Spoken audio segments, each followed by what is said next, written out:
Shalom, selamat malam teman-teman. Hari ini kita membahas satu renungan. Kita belajar ya. Ada satu renungan dengan judul Saat Ketakutan. Oke, saya bacakan renungannya dulu ya. Baru kita masuk ke pembahasan. Mazmur 56 ayat 9a. Sengsaraku engkaulah yang menghitung-hitung, air mataku kau taruh ke dalam kirbatmu. Oke. Ketika ketakutan datang menyerang kita dan tidak segera kita lawan, ia akan menjajah pikiran kita. Itulah sebabnya Daud berkata, "Waktu aku takut, aku ini percaya kepadamu, kepada Allah yang firman-Nya kupuji. Kepada Allah aku percaya, aku tidak takut. Apakah yang dapat dilakukan musuh terhadap aku?" Itu di Mazmur 56 ayat 4 dan 5. Oke, dengan percaya kepada Tuhan, kita melawan rasa takut itu. Banyak orang yang selalu memikirkan masalah dan penderitaan yang dialaminya. Dan semakin kita memikirkan penderitaan dan masalah yang ada, kita akan semakin lemah, stres, dan kecewa. Bawa dan serahkan semua permasalahan itu kepada Tuhan. Jangan biarkan ketakutan itu menghalangi langkah kita untuk meraih janji-janji Tuhan. Ketakutan semakin menjajah kita apabila arah pandangan kita hanya tertuju pada masalah dan situasi-situasi yang ada. Kita adalah anak-anak Tuhan, artinya adalah warga kerajaan Allah yang secara otomatis mendapatkan perlindungan dan pemeliharaan dari Tuhan. Oleh karena itu, kita harus memandang ke atas, yaitu kepada Tuhan, yang akan menjadi pembela kita, yang berperang ganti kita. Tuhan kita adalah Allah yang besar, jauh melebihi semua masalah yang ada. Daud pun menjadi kuat sehingga ia dapat berkata, "Kepada Allah yang firman-Nya kupuji, kepada Allah aku percaya, aku tidak takut. Apakah yang dapat dilakukan manusia terhadap aku?" Di Amsal 23 ayat 7a dikatakan begini, "Sebab seperti orang yang membuat perhitungan dalam dirinya sendiri, demikianlah ia."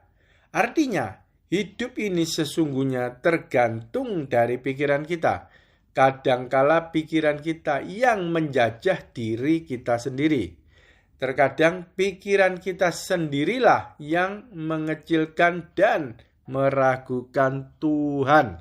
Oke, teman-teman, ini ayat renungannya. Sekarang kita masuk per poin pembahasannya ya. Oke, yang pertama, jadi saya kasih poin-poin. Sekarang yang pertama. Kalau yang di awal, Mazmur 56 ayat 9a, "Sengsaraku engkaulah yang menghitung-hitung, air mataku kau taruh ke dalam kirbatmu," kita tidak bahas. Ya, karena menurut saya kurang gitu pas ya. Nah, kita masuk langsung di dalam badan renungan ya. Nomor 1. Ketika ketakutan datang menyerang kita dan tidak segera kita lawan, ia akan menjajah pikiran kita. Itulah sebabnya Daud berkata, "Waktu aku takut, aku ini percaya kepadamu. Kepada Allah yang firman-Nya kupuji. Kepada Allah aku percaya, aku tidak takut. Apakah yang dapat dilakukan manusia terhadap aku?" Ayat Mazmur 56, 4 dan 5. Oke, kita bahas ya, teman-teman ya. Oke, apa itu ketakutan? Jadi inti dari renungan ini adalah masalah takut. Jadi apa itu takut? Nah, takut adalah roh. Ya, takut adalah roh. Jadi kalau mau perang dengan roh, itu harus pakai roh juga. dan kita harus berjalan di dalam hukum roh. Dan hukum roh itu namanya firman Tuhan. Kalau kita nggak menguasai, nggak ngerti firman Tuhan, akan sulit berperang dengan roh-roh jahat yang namanya roh ketakutan. Begitu ya. Oke, jadi pertama, takut adalah roh. Dan roh itu bukan dari Tuhan. Roh takut itu dari iblis, setan-setan, roh-roh jahat. Ya, tapi kalau kita menguasai mengerti hukum roh, itu lebih mudah melawan roh ketakutan. Karena dia akan pergi ketika kita mengatakan firman Tuhan itu, yang adalah roh. Ya, firman itu hidup, gitu ya. Kenapa ketakutan ini harus dilawan? Karena ketakutan itu akan mematikan potensi kita. Ketakutan itu akan membuat kita tidak bergerak sesuai dengan kehendak Tuhan.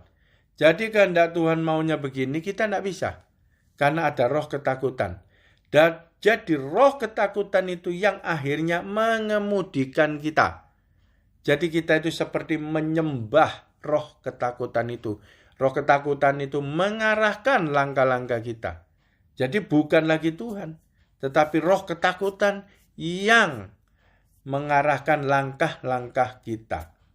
Ya, jadi akhirnya kita mengikuti kehendak daripada setan roh-roh jahat itu. Ya. Ketakutan dan kekhawatiran itu saudara ya, saudara itu kembar, saudara kembar. Semakin takut, semakin khawatir. Semakin khawatir, semakin takut. Itu susah dipisahkan ya, itu dua saudara kembar itu ya. Oke, sekarang kita lihat lagi ya. Oke. Waktu aku takut, aku ini percaya kepadamu, kepada Allah yang firman-Nya kupuji. Kepada Allah aku percaya, aku tidak takut. Apakah yang dapat dilakukan manusia terhadap aku? Ini Daud ini orangnya sudah intim sama Tuhan. Ya, sampai dia bisa berbicara ini. Waktu ketakutan mungkin ya ada penyerangan daripada kerajaan-kerajaan sebelah dan lain-lain gitu ya. Nah, Daud ini intim dengan Tuhan, makanya dia langsung begitu takut, dia langsung konfrontir, perangi dengan firman-Nya. Ya, kepada Allah yang firman-Nya kupuji. Tadi saya udah ngomong, kalau roh harus diperangi dengan roh. Dan yang paling menentukan yaitu hukum roh firman Tuhan. Nah itu begitu kita mengerti itu menjadi hidup di dalam hidup kita. Jadi waktu kita katakan firman yang berasal dari Tuhan, yang Roh Kudus itu, yang di dalam kita, waktu kita ucapkan itu mempunyai kuasa untuk mengusir roh ketakutan itu. Jadi kita bisa tenang. Ya, dari sini aja udah tahu. Begitu takut, Raja Daud langsung perangnya pakai firman. Firman-Nya kupuji. Ketika dia pakai firman, langsung dia ngomong, aku tidak takut. Tapi diawali dengan firman dulu. Ya, karena dia itu Raja Daud itu intim dengan firman, intim dengan Tuhan. Dia setiap malam itu baca kitab Taurat, perjanjian lama kitab Taurat. Bahkan ada peraturan kalau raja itu harus menyalin kitab Tauratnya sendiri. Itu peraturannya setiap raja di zaman perjanjian lama begitu syaratnya ya. Jadi dia akrab banget tuh sama firman. Jadi begitu takut dia perangnya gampang. Langsung angkat firman dia. Oke? 2 Timotius 1 ayat 7. Sebab Allah memberikan kepada kita bukan roh ketakutan. Nah ini jelas nih di perjanjian baru. Allah memberikan bukan roh ketakutan. Berarti roh ketakutan bukan dari Tuhan. Dari siapa? Dari iblis. Jadi itu roh-roh jahat. Namanya roh ketakutan. Ya, sesuai dengan kerjanya dia nakut-nakutin, bikin orang takut. Ya, supaya ketika takut dia lumpuh. Prajurit pegang senjata yang paling canggih, kalau dia ketakutan lumpuh, dia tidak bisa menggunakan senjata itu. Jadi kalah sebelum berperang, lumpuh pokoknya. Ya. Sebab Allah memberikan kepada kita bukan roh ketakutan, melainkan roh yang membangkitkan kekuatan, kasih dan ketertiban. Nah, jadi lawannya roh ketakutan yang Tuhan kasih di ayat ini, Tuhan bangkitkan roh yang ada di dalam kita, itu Roh Kudus itu, yang Tuhan kasih itu adalah kekuatan, kasih dan ketertiban. Jadi waktu orang itu masuk roh ketakutan, dia semakin menjadi, maka kekuatan itu lumpuh. Karena roh yang kekuatan tadi, yang Tuhan mau bangkitkan, nggak bisa. Kena roh ketakutan. Jadi kekuatan lumpuh, kasihnya jadi lumpuh, nggak ada kasih, dan ketertibannya nggak ada tertib. Nggak ada tertib apanya? Dilanggarlah semua hukum Tuhan. Jadi roh takutan ini sangat merusak kehendak Tuhan di dalam diri kita. Orang Kristen jadi lumpuh, nggak bisa melakukan kehendak Tuhan. Dikasih senjata firman Tuhan, perlengkapan senjata, pun itu jadi lumpuh, nggak dipakai. Ya, pasukan Israel waktu ditantang Goliat 40 hari. Goliat tiap hari, pagi, siang, sore, mengintimidasi sendirian, ngajak perang. Tentara Israel semua ketakutan, padahal ada senjata dan lain-lain, nggak bisa berperang, dia lumpuh. Akhirnya dimenangkan oleh Daud. Ya, Raja Daud yang akrab dengan firman. Dia bisa memerangi roh ketakutan itu. Nah, jadi ketika kita menolak roh ketakutan itu, yaitu Tuhan berikan yang sebenarnya adalah kekuatan, kasih dan ketertiban. Ya. 1 Yohanes 4 ayat 18 dikatakan gini, di dalam kasih tidak ada ketakutan. Kasih yang sempurna melenyapkan ketakutan. Sebab ketakutan mengandung hukuman. Dan barang siapa takut, ia tidak sempurna di dalam kasih. Ketakutan mengandung hukuman. Kenapa orang takut kok ada hukumannya? Kenapa? Apa hubungannya? Karena ketakutan itu melumpuhkan anak-anak Tuhan dan tidak melakukan kehendak Tuhan. Dia tidak ada kasih, gak sempurna. Makanya ketika tidak melakukan kehendak Tuhan, itulah dikatakan mengandung hukuman. Berarti ketika tidak melakukan kehendak Tuhan, anak-anak itu, orang-orang Kristen itu, anak-anak Tuhan itu melakukan kehendak roh ketakutan itu. Gak tertib, ya, gak ada kasih, begitu kan? Nah, jadi jangan dianggap remeh juga. Itu benar seperti renungan tadi. Jangan di-entertain, harus segera diperangi. Ya, itu bahaya ya, mengandung hukuman itu ya. Oke, kita lihat ini. Bahasa Inggrisnya ya, King James Version, mengenai yang Tuhan bangkitkan di dalam kita. Ya, melalui Roh Kudusnya itu, kekuatan, kasih dan ketertiban. Kita lihat bahasa Inggrisnya. Kekuatan itu ngomongnya power, tetapi di bahasa aslinya itu dunamis. Kekuatan tenaga, yang artinya kekuatan tenaga bukan yang biasa, yang ajaib. Terus ada kemampuan, itu kekuatan di sana itu gitu.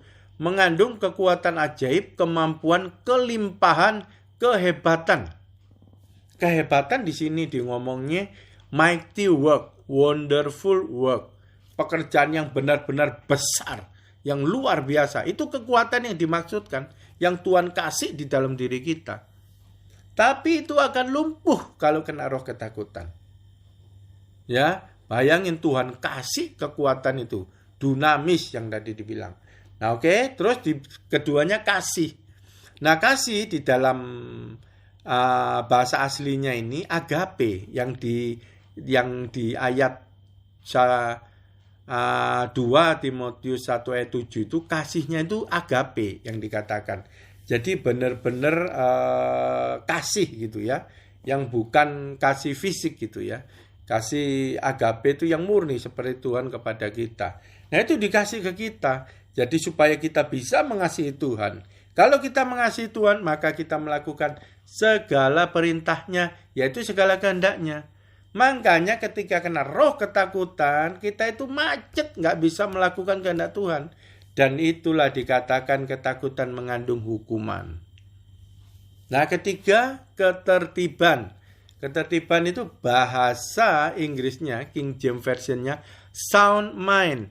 Sound itu suara, mind itu pikiran. Nah apa yang dimaksud? Nah bahasa aslinya itu saya juga gak ngerti, tulisannya sophronismos. Apa maksudnya sound mind, sophronismos? Nah, itu artinya adalah pikiran yang sehat. Jadi ketertiban ini yang dimaksudkan adalah pikiran yang sehat. Pikiran yang sehat itu yang gimana? Disiplin, bisa self control, mengontrol diri sendiri, pegang kendali. Nah, itu yang dimaksud pikiran sehat. Ketika pikiranmu gak sehat, dirimu gak bisa dikontrol lagi. Roh jahat itu roh ketakutan yang mengontrol. Nah itu yang Tuhan kasih 3 itu untuk melenyapkan itu roh ketakutan. Dan roh ketakutan itu iblis kirim untuk melenyapkan yang 3 Tuhan kasih di dalam diri kita. Ya, tinggal pilihan sama kita. Ya, kita harus tetap berpegang teguh sama Tuhan. Karena kalau terima roh ketakutan, macet semuanya. Oke, nomor 2. Dengan percaya kepada Tuhan, kita melawan rasa takut itu. Banyak orang yang selalu memikirkan masalah dan penderitaan yang dialaminya.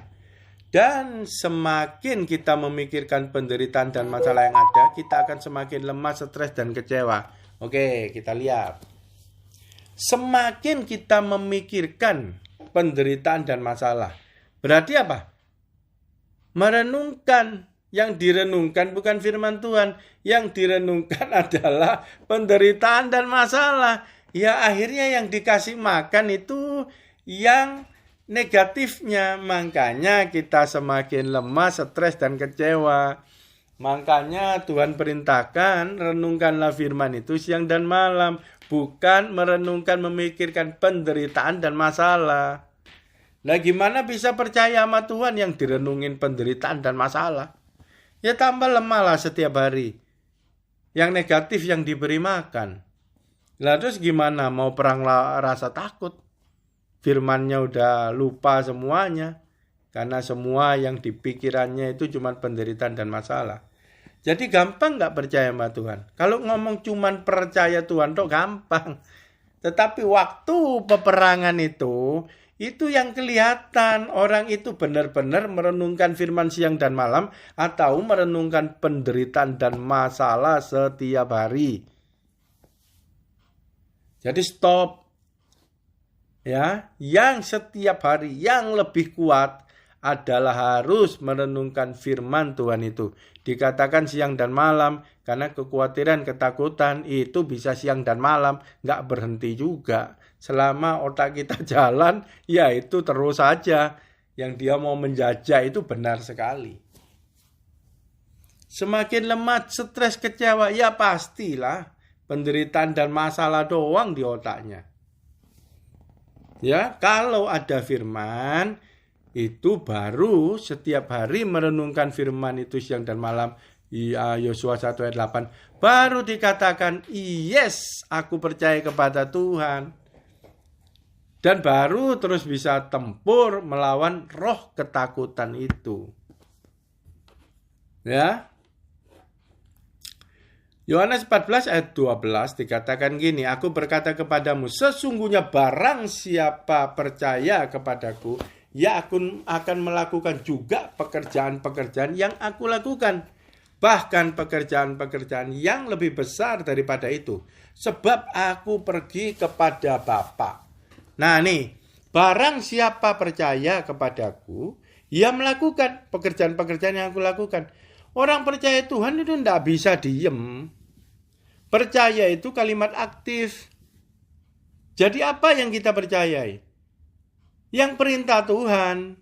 Nah, ketika perintah Tuhan dilakukan, yaitu dia ngomong, ia akan melakukan pekerjaan-pekerjaan yang aku lakukan. Gitu loh. Itu namanya orang percaya. Tapi percaya terus nggak ada firman, nggak merenungkan, dia juga nggak tahu pekerjaan-pekerjaan Tuhan apa nanti yang Tuhan panggil buat kita lakukan, dia juga nggak tahu. Semuanya nggak ada. Akhirnya orang percaya tapi semua yang dilakukan adalah dirinya sendiri, kehendak diri, ya kan? Nah itu kan nggak sah namanya. Itu percaya versinya dia, tapi percaya versi Tuhan kan nggak begitu, ya kan? Kalau percaya versinya Tuhan, kamu melakukan pekerjaan-pekerjaan yang aku lakukan. Berarti ada penugasan nggak? Ada penugasan. Gitu ya. Oke. Gampang nggak percaya kepada Tuhan? Ngomong gampang, tapi sebenarnya itu adalah berat. Begitu percaya itu mempertaruhkan 100% hidup kita, pikiran kita, keinginan kita, semuanya diserahkan kepada Tuhan. Itu namanya percaya. Ya, kita belajar Yohanes 11 ayat 3 sampai ayat 6 itu Lazarus, itu tentang Lazarus sakit. Ya, waktu itu Lazarus sakit, ada berita kepada Tuhan Yesus. Nah, Tuhan Yesus terus ngomong penyakit itu tidak akan membawa kematian, tetapi akan menyatakan kemuliaan Allah. Ya, penyakit itu anak Allah akan dimuliakan. Ya, nah terus itu saudaranya Marta dan Maria, ya. Oke. Nah, Tuhan Yesus waktu dengar dikasih tahu Lazarus sakit, belum mati ya. Sakit. Nah, di ayat 6 dikatakan, ia sengaja tinggal 2 hari lagi di tempat di mana ia berada. Ini loh, orang percaya, ya. Tuhan sengaja tidak hadir. Nggak gampang sebagai orang Kristen yang mau minta tolong, terus Tuhan sengaja tidak hadir. Tapi aslinya apa? Tuhan memonitor. Ya, tidak ada semua tanpa seizin Tuhan untuk anak-anak Tuhan. Tidak ada. Tetapi Tuhan sengaja. Jadi seakan-akan dia tidak hadir. Ya, padahal Tuhan ngomong segala sesuatu mendatangkan kebaikan. Berarti di dalam kontrol dia. Tapi waktu tertentu pergumulan, Tuhan ngomong, ia sengaja tinggal 2 hari lagi di tempat di mana ia berada. Pemilihan 2 hari itu bukan sembarangan. Wah, aku mau males-males 2 hari ya, nanti baru buat. Bukan. Pemilihan 2 hari Tuhan tahu. 2 hari itu Lazarus mati. Jadi sengaja tidak hadir, sengaja sepertinya tanda kutip membiarkan Lazarus mati. Waktu Lazarus mati, ayat 14, Yesus berkata terus terang, Lazarus sudah mati. Nah, ya sebentar. Ayat 15, tetapi syukurlah aku tidak hadir pada waktu itu. Kita bisa terima enggak? Ada kejadian enggak enak, Tuhan Yesus ngomong, syukur aku enggak hadir pada waktu itu. Itu gimana kita anak-anak Tuhan ini? Kita berdoa minta tolong, tetapi ini Lazarus mati, terus Tuhan ngomong, syukur aku enggak hadir. Apa enggak langsung gondok tuh? Kalau kita minta tolong ini terhadap satu case, terus case itu ternyata kejadian seperti ini. Terus Tuhan ngomong, syukur aku nggak hadir kemarin ya. Sepertinya syukur aku nggak jawab doamu ya pada waktu itu gitu loh. Ya toh? Ini berat sekali. Tetapi Tuhan ngomong di ayat 15 kan, syukur aku nggak hadir supaya kamu belajar percaya. Dalam kasus ini ya, Tuhan memberi pelajaran berharga mahal. Belajar percaya, dibutuhkan satu korban, Lazarus mati. Jadi belajar percaya dibutuhkan kematian daging kita. Dan syukur Tuhan ngomong, aku tidak hadir. Ini berat sekali. Enggak semua orang bisa terima kata-kata Tuhan Yesus yang keras. Aku tidak hadir. Ini kalau enggak murid, ini berat kata-katanya. Ini bisa aku enggak Kristen-Kristenan. Iya, bisa murtad, ini bahaya sekali. Gampang enggak percaya? Berat. Taruhannya itu semua hidup kita. Ya. Oke. Sekarang kita lanjut. 2 Petrus 1 ayat 19. Dengan demikian kami makin diteguhkan oleh firman yang telah disampaikan oleh para nabi. Alangkah baiknya kalau kamu memperhatikannya sama seperti memperhatikan pelita yang bercahaya di tempat gelap. Sampai fajar menyingsing dan bintang timur terbit bersinar di dalam hatimu. Nih, diteguhkan oleh firman. Mau perang sama ketakutan yang bikin kita goyang. Apa peneguhan kita supaya kuat? Firman. Firman yang gimana? Yang disampaikan oleh para nabi. Artinya firman itu disampaikan nabi, diajarkan oleh para nabi. Kenapa saya bilang diajarkan? Alangkah baiknya kamu perhatikan sampai seperti memperhatikan pelita yang bercahaya di tempat gelap. Ya, memperhatikan pelita yang bercahaya. Ini jadi ingat gadis bijak, gadis bodoh ya. Gadis bijak itu pelita bercahaya, gadis bodoh itu pelita mati. Ya, kenapa bercahaya? Ngerti, baru bisa bercahaya. Firman itu pelita bagi kakiku, tapi dikatakan terangnya itu bagi jalanku.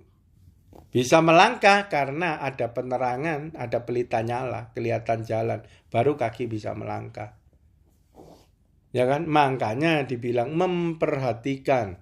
Jadi kalau suka memperhatikan firman, merenungkannya siang dan malam, kita semakin diteguhkan. Gak gampang goyang, gak gampang ditakut-takutin oleh roh ketakutan itu. Ingat ya, ketakutan itu roh, ingat ya. Jadi ngomporin terus, menjajah terus. Tuh ya. Oke, terus kita lanjut. Matius 8 ayat 26 dikatakan gini. Ia berkata kepada mereka, mengapa kamu takut, kamu yang kurang percaya? Lalu bangunlah Yesus menghardik angin dan danau itu. Maka danau itu menjadi teduh. Jadi ayat di atas dikatakan takut mengandung hukuman. Nah ini Matius 8 ayat 26. Mengapa takut? Kamu kurang percaya. Nah, kurang percaya dan tidak percaya itu sama enggak? Mirip. Kenapa? Nggak ada kuasanya. Kurang percaya itu nggak ada kuasanya. Sama dengan tidak percaya.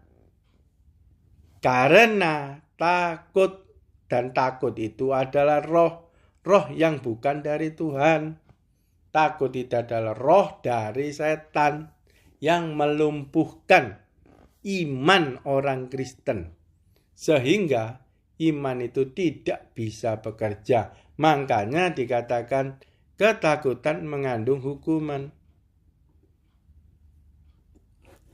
Matius 14 ayat 31, segera Yesus mengulurkan tangannya, memegang dia dan berkata, hai orang yang kurang percaya, mengapa engkau bimbang? Takut menyebabkan orang itu tidak kurang percaya pada firman atau bimbang terhadap firman. Nah itu yang Tuhan gak mau. Kurang percaya, tidak percaya, dan itu bimbang. Ya, di ayat lain dikatakan orang yang bimbang mendua hati. Jadi hatinya tidak untuk Tuhan doang, ada yang lainnya. Dan itu namanya cinta segitiga. Dan itu Tuhan ngomong, orang yang bimbang jangan mengira ia akan mendapatkan sesuatu dari Tuhan. Berarti imannya mati, iman kosong. Karena Tuhan menjawab iman.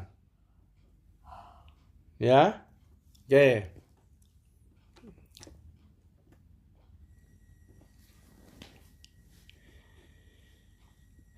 Sekarang kita lanjut nomor 3. Bawa dan serahkan semua permasalahan itu kepada Tuhan. Jangan biarkan ketakutan itu menghalangi langkah kita untuk meraih janji-janji Tuhan. Nah, ini di renungan ini dibilang, kalau lagi takut dengan masalah, bawa dan serahkan semua permasalahan itu kepada Tuhan. Ini juga nggak gampang. Ini lagi berdoa nih ceritanya. Bawa dan serahkan permasalahanmu kepada Tuhan, ini berdoa. Ya, jangan biarkan ketakutan menghalangin kita. Jadi suruh perangin dengan doa nih. Kata-kata di sini. Berapa minggu yang lalu saya dengerin khotbah pendeta Leonardo Syamsuri. Dia bilang, kenapa Tuhan ngomong tetaplah berdoa, harus berdoa terus. Jadi harus berdoa itu pendeta Leonardo Syamsuri bilang, mengalihkan fokusmu kepada Tuhan. Jadi kalau kamu nggak berdoa, berarti fokusmu itu kepada masalah. Tetapi kita berdoa, masalah itu lapor kepada Tuhan. Waktu kita berdoa, fokus kita sudah bukan sama masalah, tapi sama Tuhan. Ini bagus banget teman-teman.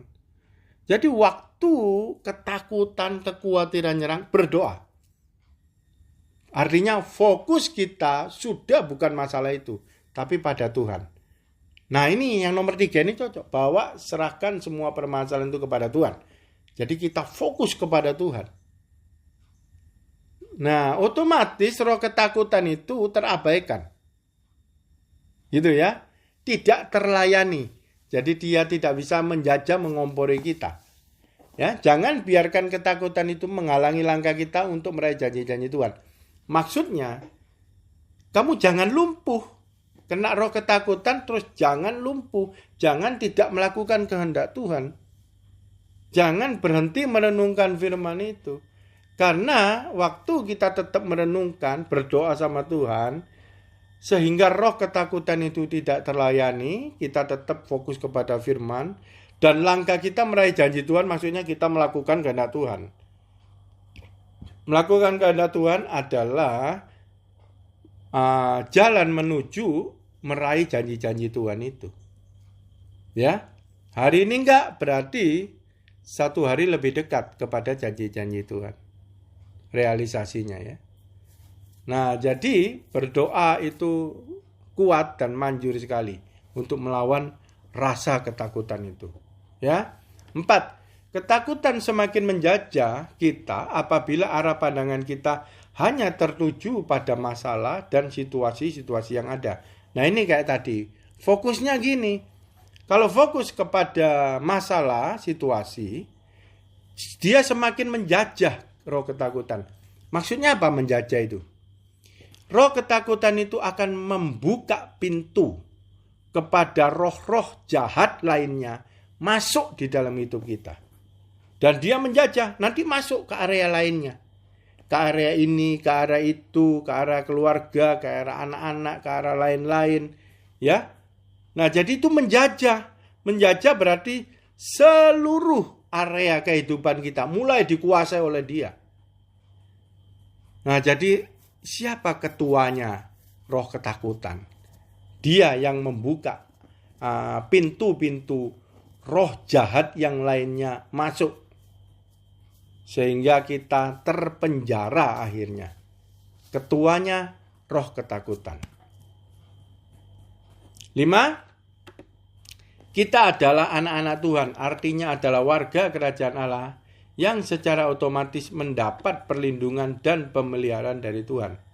Oleh karena itu kita harus memandang ke atas, yaitu kepada Tuhan, yang akan menjadi pembela kita, yang berperang ganti kita. Lah ini benar sekali. Berperang ganti kita, membela kita, ya kita memandang ke atas gitu ya. Itu kan benar-benar ini untuk anak-anak Tuhan yang Yosua 1 ayat 8 posisi Maria merenungkan firman itu siang dan malam. Ya, kalau itu tadi tidak kuat, firman tidak kuat, di atas-atas udah terjajah, udah jangan ngomong yang lain-lain janji-janji Tuhan lagi. Udah kalah, udah tertelan sama iblis itu. Gitu ya. Tapi kalau kita yang berperang, itu maksudnya kita berperang, itu perlindungannya dari Tuhan. Kalau yang ditakutkan, yang dikhawatirkan ini mengenai hidup, Tuhan ngomong pemeliharaannya dari Tuhan. Dari Tuhan itu dari mana ya? Dari firman, nanti yang digenapi.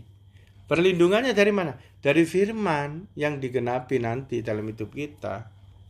Itu, ya. Jadi firman terus, Tuhan yang bergerak gitu. Nah itu yang dimaksud anak-anak Tuhan, warga kerajaan Allah yang otomatis. Jangan nggak ngapa-ngapain, diam terus, otomatis semuanya otomatis. Enggak seperti itu. Ya, kalau nggak mengasihi Tuhan, nggak percaya Tuhan, itu bukan anak-anak Tuhan namanya. Ya. Oke, nomor 6. Tuhan kita adalah Allah yang besar. Yes. Jauh melebihi semua masalah yang ada. Yes, Tuhannya ya jauh melebihi masalah. Yang masalah mah kitanya, bukan Tuhannya. Daud pun menjadi kuat sehingga ia dapat berkata. Daud menjadi kuat karena dia intim sama Tuhan. Bukan dengan sendirinya kuat. Dia melakukan Yosua 1 ayat 8, posisi Maria merenungkan firman itu.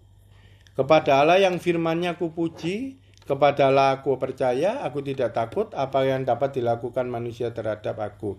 Ini Tuhan intim sampai bisa keluar kata-kata seperti ini. 7, di dalam Amsal 23 ayat 7a, sebab seperti orang yang membuat perhitungan dalam dirinya sendiri, demikianlah ia. Artinya hidup ini sesungguhnya tergantung dari pikiran kita. Kadangkala pikiran kita yang menjajah diri kita sendiri. Nih, membuat perhitungan dalam dirinya sendiri, demikian ia. Yang membuat manusia itu, yang membuat perhitungan itu di mana? Di otak ya. Pikiran, pola pikir. Ini. Jadi siapa kamu adalah yang di otak kamu. Siapa kamu adalah yang di pola pikir kamu, itu kamu. Dan yang membuat perhitungan, ya pikiran kita, pola pikir kita. Segalanya dihitung ya di otak kita. Nah itulah kita nanti. Keluarnya ya itu yang ada di otak kita. Jadi hidup sesungguhnya tergantung dari pikiran kita. Pikiran yang mana? Kalau hidup yang sukses di dalam Tuhan ya pikiran firman, logika Kristus. Tapi kalau pikiran lemah kita, itu yang menjerumuskan menuju kebinasaan. Ya, pikiran mana? Kadangkala pikiran kita yang menjajah diri kita sendiri. Kita itu ya pikiran kita. Kita digerakkan oleh pikiran kita. Gitu ya. Jadi bukan menjajah nih. Saya kurang setuju 100% juga. Yang menjajah itu roh ketakutan tadi. Pikiran kita, yes, salah. Pikiran lama. Pikiran duniawi. Pikiran kedagingan. Pola pikir lama yang bukan firman Tuhan. Itu salah, yes. Harus diganti dengan pikiran Kristus. Ya, makanya harus senang firman. Merenungkan firman itu siang dan malam. Sehingga pikiran itu tidak menjajah kita. Kita bebas dari ketersesatan pikiran kita. Baru dikatakan itu anak-anak Allah. Baru bisa berperang melawan roh ketakutan. Kalau ada firman, kalau pikiran kita penuh firman logika Kristus, roh ketakutan tidak bisa masuk. Nggak cocok soalnya. Ya, nggak cocok. Oleh iman itu dia udah keluar dari pikiran kita. Ya, yang jadi masalah pikiran lama. Nomor 8, terkadang pikiran kita sendirilah yang mengecilkan dan meragukan Tuhan. Nah, pikiran kita sendiri itu pikiran yang lama, yang rusak, yang duniawi, yang kedagingan, yang gak kenal Tuhan itu, yang bermasalah, yang sesat. Itu yang meragukan dan mengecilkan Tuhan. Makanya harus diganti, namanya pertobatan. Hasil dari merenungkan firman siang dan malam. Sehingga pikiran baru masuk pikiran Kristus, logika Kristus. Nah, pikiran Kristus, pikiran baru, rumah baru itu, itulah yang gak meragukan Tuhan. Itulah yang gak mengecilkan Tuhan. Memandang Tuhan dengan benar. Waktu ada masalah datang, waktu ada ketakutan datang, dan itu gak ada bagian lagi di dalam hidup kita. Di pikiran kita, di hati kita gak ada. Kalau kita penuh dan full oleh pikiran Kristus. Ya, jadi posisi Maria, Yosua 1 ayat 8, firman Tuhan itu modal untuk peperangan terhadap roh ketakutan itu. Jadi roh harus dilawan dengan roh. Ya, melalui hukum roh yang namanya firman Tuhan, dan itu ada Roh Kudusnya yang dapat mengusir roh ketakutan di dalam diri kita. Tuhan Yesus luar biasa. Amin.